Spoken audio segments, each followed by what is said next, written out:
اقترب للناس حسابهم وهم فی غفلۃ معرضون، لوگوں کے لیے حساب کا وقت نہایت ہی قریب آ گیا ہے، جبکہ یہ غفلت میں پڑے ہوئے ہیں، منہ پھیرے ہوئے ہیں سارے لوگ۔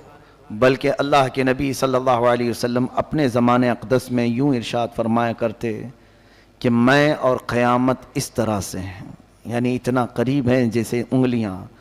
1400 سال پہلے کے عرصے کو حضور نے قریب فرمایا، تو اب تو ہم بالکل ہی قریب آئے ہیں، اس طور پر کہ قیامت ہمارے سر پر ہے۔ ساری نشانیاں ظاہر ہو چکی ہیں، محض چند بڑی نشانیوں کو آنا باقی ہے، جس کے بعد قیامت قائم ہو جائے گی۔ ہمارے بزرگوں نے آج جو موجود ہیں، انہوں نے بھی جو پیشین گوئیاں کی، اے لوگو تم بہت زیادہ پھیلنے کی کوشش نہ کرو، اس لیے کہ سب سے بڑے فتنے، سب سے بڑی علامات قیامت کی جو آنی ہیں وہ بالکل قریب ہیں تمہاری زندگیوں سے۔ دجال کا ظہور، یاجوج ماجوج کا نکلنا بہت ہی قریب ہے۔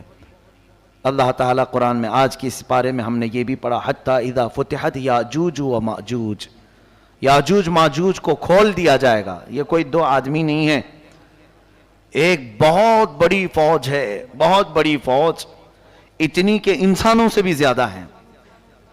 اور یہ جب دنیا میں داخل ہو جائیں گے، ان کو اللہ تعالیٰ نے جزیروں پر قید کیا ہے۔ سد سکندری قرآن پاک میں اس کا بھی ذکر آیا ہے، کل 16ویں پارے میں ہم نے پڑھا تھا۔ حضرت ذوالقرنین ایک بزرگ ہیں جن کا تذکرہ آیا ہے، سکندر ذوالقرنین، اللہ نے ان کو پوری دنیا کی بادشاہت عطا فرمائی تھی، تو ان کو اللہ تعالیٰ نے حکم دیا تھا کہ یہ یاجوج ماجوج اس زمانے میں بہت فساد مچاتے تھے کہ ان کو قید کر دو کہیں پر۔ تو لوگوں نے آپ سے کہا، قالوا یا ذا القرنین ان یاجوج و ماجوج مفسدون فی الارض فہل نجعل لک خرجا، یہ زمین میں اتنا فساد مچاتے ہیں تو آپ ہمارے لیے کوئی ان سے نکلنے کا راستہ بنا دیجئے۔ تو انہوں نے ایک دیوار بنائی تھی جس کا ذکر قرآن پاک میں ہے۔ حضرت ذوالقرنین نے سیسا پگھلا کر کے ایک بہت ہی مضبوط دیوار کھینچی۔ وہ دیوار کہاں ہے اللہ بہتر جانے، ہمیں قرآن نے اتنا کہا ہے کہ انہوں نے دیوار میں انہیں قید کیا۔ اور آتونی زبر الحدید حتی اذا ساوا بین الصدفین وقال انفخوا حتی اذا جعلہ نارا قال آتونی افرغ علیہ قطرا، یہ ذکر جو ہے ان کے دیوار بنانے کا ہے۔ پہلے اس سیسے کو پگھلایا گیا، آگ بنی، پھر اس کو مضبوط کیا گیا، پھر دیوار تعمیر ہوئی۔ اب وہ یاجوج ماجوج کی جو فوج ہے انہیں قید کر دیا گیا۔ حدیث پاک میں ہے وہ روزانہ دیوار کو توڑنے کی کوشش کرتے رہتے ہیں، پوری رات بھر دیوار کو چاٹتے ہیں یہاں تک کہ وہ تھوڑی باقی رہ جاتی ہے۔ تو تھوڑی باقی رہتی ہے، صبح کے وقت وہ تھک جاتے ہیں اور کہتے ہیں چلو باقی کا کل کر لیں گے، یہ کل نکل جائے گی۔ وہ جیسے ہی واپس آتے ہیں اللہ تعالیٰ اس دیوار کو جیسی تھی ویسی بنا دیتا ہے، روز کا معمول ان کا ہے۔ اور پھر فرمایا گیا کہ اخیر میں وہ یہ کہیں گے، پوری دیوار کو چاٹتے چاٹتے یا توڑتے توڑتے قریب کو پہنچ جائیں گے، تب وہ یوں کہیں گے انشاءاللہ کل تو ختم ہو ہی جائے گی، اللہ نے چاہا تو وہ جس دن وہ کہیں گے تو پھر وہ دیوار ٹوٹ جائے گی، انشاءاللہ کا استعمال کریں گے۔ اس کے بعد دیوار جب ٹوٹے گی تو وہ پوری فوج داخل ہوگی پوری دنیا میں، اور وہ اتنا فساد مچائیں گے کہ ہر چیز کو کھائیں گے، ہر چیز کو، یعنی ان کے لیے کوئی کھانے کی چیزیں مخصوص نہیں، پوری کھیتیاں چر جائیں گے، پورے مویشی جانور چبا جائیں گے، استعمال کرنے والی چیزیں کھا جائیں گے، لکڑیاں کھا جائیں گے، کوئی چیز باقی نہیں چھوڑیں گے، سب چیزیں کھائیں گے۔ وہ ایک بہت بڑا فتنہ ہوگا قیامت سے پہلے، پھر اللہ تبارک و تعالیٰ انہیں ہلاک فرمائے گا۔ دجال کا ظاہر ہونا بہت ہی قریب ہے۔ دجال، کانا دجال جس کو کہتے ہیں، اس کی ایک آنکھ ہوگی، اس کی پیشانی پر کاف رے لکھا ہوگا، وہ صرف اہل ایمان دیکھیں گے، جن کے اندر ایمان ہے انہیں نظر آ جائے گا اس کی پیشانی پر کیا لکھا ہے، کافر لکھا ہوا ہے، اور جو منافق ہیں وہ اسے نہیں پہچان پائیں گے۔ وہ بڑی طاقتیں لے کر کے آئے گا اور لوگوں کو بہت بڑی آزمائش میں ڈالا جائے گا، اس طور پر کہ وہ لوگوں کو دکھائے گا پانی برسا کر کے، زمین سے سبزے اگا کر کے، جو مانگو وہ اسی وقت حاضر کر کے دکھا دے گا۔ سونا چاہیے وہ حاضر ہے، چاندی چاہیے وہ حاضر ہے۔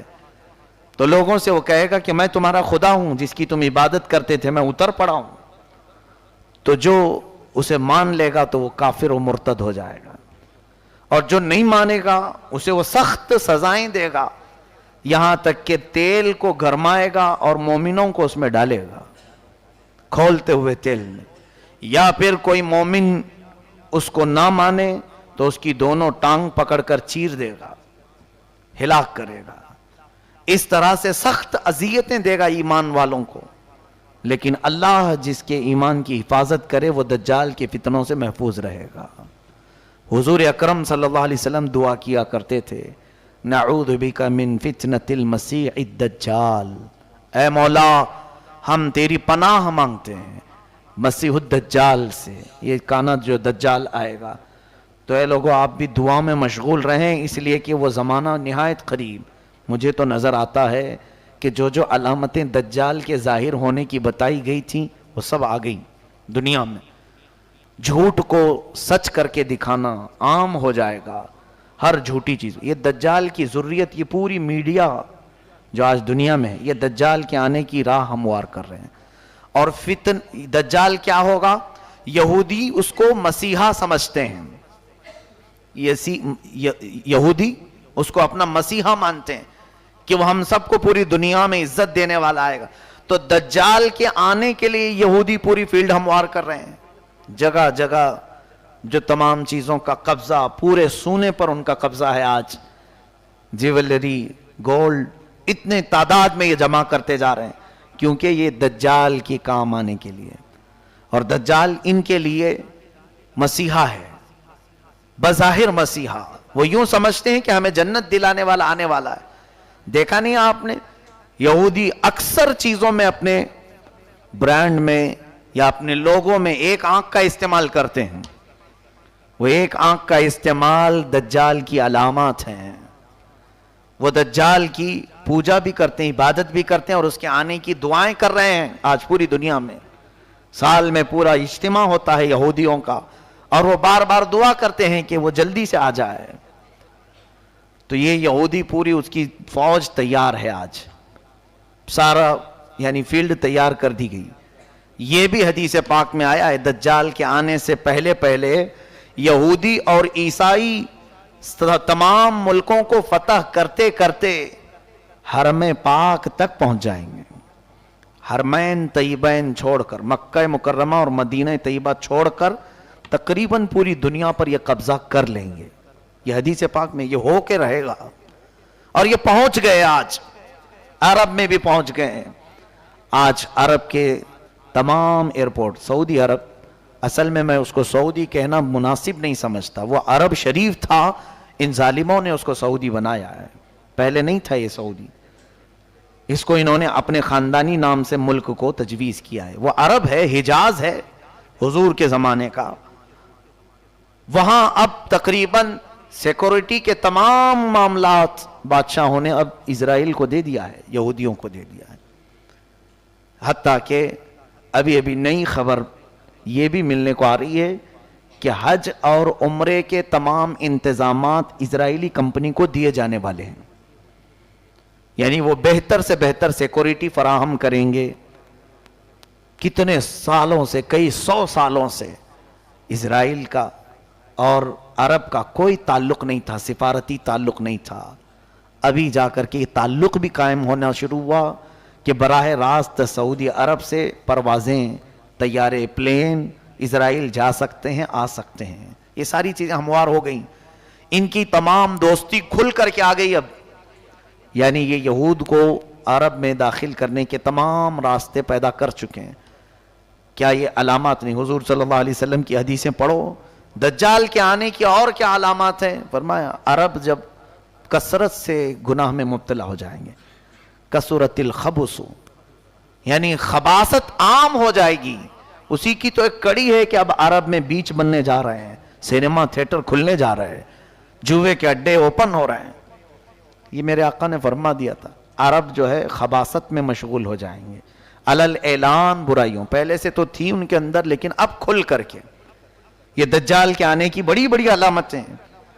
دریائے تبری جس کے متعلق یہ فرمایا گیا اس کا پانی سوکھ جائے گا تب دجال آ جائے گا. ابھی ہم نے رپورٹ میں دیکھا ہے کہ 2 یا 2.5 فٹ پانی اس میں بچ گیا ہے دریائے تبری میں. یہ تمام چیزیں اتنی قریب ہیں اور میرا مولا فرماتا ہے اقترب للناس حسابهم وهم فی غفلت. بہت ہی قریب آ گیا ہے لوگوں کے حساب کا وقت جبکہ یہ غفلت میں پڑے ہوئے ہیں. ایسا لگتا ہے کہ کچھ حساب دینا ہی نہیں ہے. قیامت کے آنے کے آثار تمہارے لیے سب چیزیں جو میرے آقا نے فرمایا سب کھل کر کے آنے لگیں. پھر کیوں ہم واپس جانے کی انتظار میں نہیں؟ اپنے لیے تیاریاں. آج دیکھیں بچہ بچہ گھر میں اپنے ماں باپ سے ایک چیز پوچھتا ہے عید کے میرے جوڑے کون سے ہیں. ماں باپ یا پھر تقریباً آج اکثر لوگوں کو آپ کسی مارکیٹ میں ہی دیکھیں گے سارے بازار بھرے ہوئے ہیں آج. کیوں؟ عید کی خریداری ہے. عید میں پہننا تو ہے میاں، ابھی عید تو 15-20 دن باقی ہے لیکن تیاری اب سے شروع ہے. ٹیلروں کے پاس جانا اور پھر اپنے سجنے سنورنے کے سامان لینا، یہ سب چیزیں ہو چکی. تقریباً عید آنے سے پہلے پہلے سب کے کپڑے تیار ہیں. گھر میں کیا بننا ہے یہ بھی تیار ہے، گھر میں کیسے سجاوٹ ہوگی یہ بھی تیار ہے، سب تیار ہے. ایک دن کی عید کے لیے ہم مہینہ بھر سے تیاریاں کر رہے ہیں. میرے عزیزو قیامت میں مولا کے حضور کھڑے ہونے کی کیا تیاری کی؟ کون کون سی تیاریاں ہمارے پاس؟ کبھی اپنے بچوں کو سکھایا کہ بیٹا وہاں رب تعالیٰ تو تجھے ننگا کر دے گا، تو کیا پہنے گا؟ قرآن پڑھا، اپنے لیے کچھ رکھا؟ کہیں تمہاری کوئی چوپڑی میں چھوٹی سی نوٹ بک میں لکھا ہوا ہے کہ میں نے اپنی زندگی میں اتنے ختم قرآن کیے ہیں، اتنی تسبیحات پڑھے ہیں، اتنے ذکر کیے ہیں؟ یا پھر کوئی تو چیزیں ایسی لکھ کر کے رکھو کہ رب تبارک و تعالیٰ کے حضور اگر پوچھا جائے تو یہ پیش کر دوں گا. ہم تو اندھا دھند جی رہے ہیں، ہم کو تو کوئی خبر ہی نہیں. باقی سب ہم جوڑے گنتے ہیں، ہر چیز کی تمام ہم کو حساب کتاب سب معلوم ہے. کس دن کیا بنے گا، کس دن کیا سجایا جائے گا، کس دن کیا پہنا جائے گا. میرے عزیزو یہ غفلت کی زندگی ہمارے لیے بہت ہی خطرناک ہے. مسلمان کی زندگی ایسی نہیں ہونی چاہیے. کفار و مشرکین اگر ایسے جیتے ہیں تو ان کے لیے تو اللہ نے جہنم تیار کیا ہے. اللہ فرماتا اعدت للکافرین، میں نے جہنم کو کافروں کے لیے تیار کیا ہے. تم کیوں اس کی تیاری کر رہے ہو؟